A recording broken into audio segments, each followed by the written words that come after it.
बताओ जल्दी। जिनके पास कोई अस्त्र नहीं, कोई वस्त्र नहीं, कोई शस्त्र नहीं। क्या सीधी सच्ची परिभाषा बता दी आपको। कोई भी आकर के मनीष भैया आके बोले तुम इनकी पूजा करो तुम्हारे सारे दुख दूर हो जाएंगे, नहीं। मैंने मां जिनवाणी को पढ़ा है, आपको बोलना पड़ेगा। मैंने मां जिनवाणी का स्वाध्याय किया है, उसमें कहा गया है कि वीतराग भगवान 18 दोषों से रहित होते हैं, वो ना किसी को कुछ देते हैं ना लेते हैं। कोई तुम्हें प्रलोभन दे तुम इनकी पूजा करो, ये तुम्हारा सब कुछ अच्छा कर देंगे, तो तुम समझ जाना कि कहीं ना कहीं मेरे साथ धोखा हो रहा है। क्योंकि जिनेंद्र भगवान किसी को कुछ देते, ये ज्ञान तुमको होना। ये ज्ञान अगर तुमको नहीं है तो तुम प्रलोभन में, माया जाल में फंस जाओगे। अरे चलो चलो, वहां तो भैया सारे काम बन जाते हैं, बस एक श्रीफल ही तो चढ़ाना है, बस चादर ही तो चढ़ाना है, बस यही करना है। अरे संसार के पूरे दुख नाथ भी संसार में भटक रहे, इनको आज तक सम्यक दर्शन की प्राप्ति नहीं हो पाई। क्या वो तुम्हारे दुख दूर करेंगे? ना भूतो ना, ये तुमको जिस दिन ज्ञान हो गया कि सच्चा देव कौन है, ये ज्ञान अगर तुमको हो गया कि सच्चा देव कौन है, परिभाषा बता दी ना। जिनके पास अस्त्र नहीं, जिनके पास वस्त्र नहीं, जिनके पास शस्त्र नहीं, समझ रहे हो? कुछ भी नहीं, भीतरा जो ना किसी को कुछ देते हैं और ना किसी से कुछ। भैया जी फिर कैसा भगवान? क्या फिर भगवान कैसा?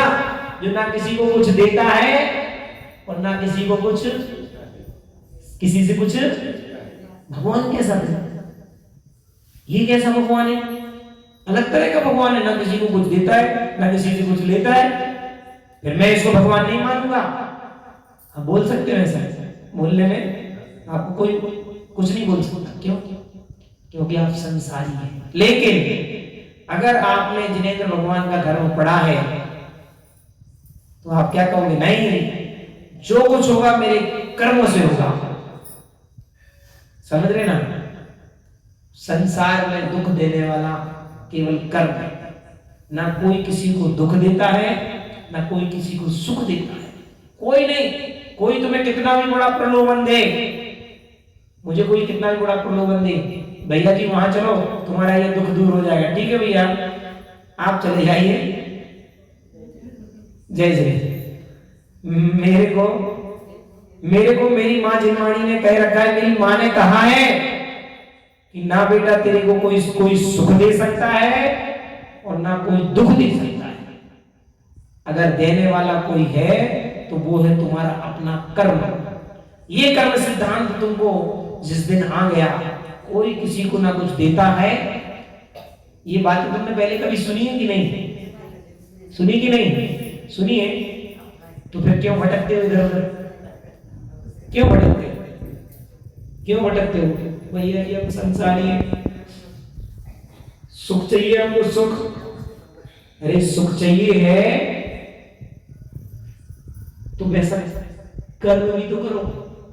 क्या अब तुम बबूल का बीज बो रहे और आम चाहे रहे तो मिलेगा क्या? बबूल के पेड़ का बीज बो रहे और सोच रहे आम लग जाए, कभी नहीं लग सकते। दुख के कार्य कर रहे और सुख चाहते हो, कभी नहीं मिलेगी। सुख कहीं कोई किराने की दुकान पर नहीं मिलता, ना हमारे पीयूष मामा की दुकान पे, और ना हार्डवेयर की दुकान पे।